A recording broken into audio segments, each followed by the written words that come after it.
Kidney વિશે આપ જે બી માનતા હોય, આપની આ માન્યતા ખોટી પણ હોઈ શકે છે. કિડનીનો દુખાવો થાય તો જ કિડની ખરાબ, હકીકતમાં એવું નથી.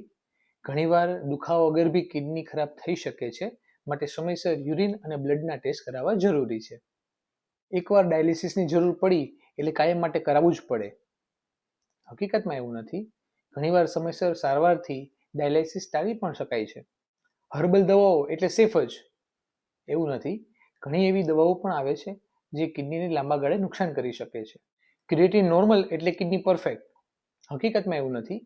કિડનીની બીમારીમાં શરૂઆતમાં ક્રિએટિન નોર્મલ જ રહે છે.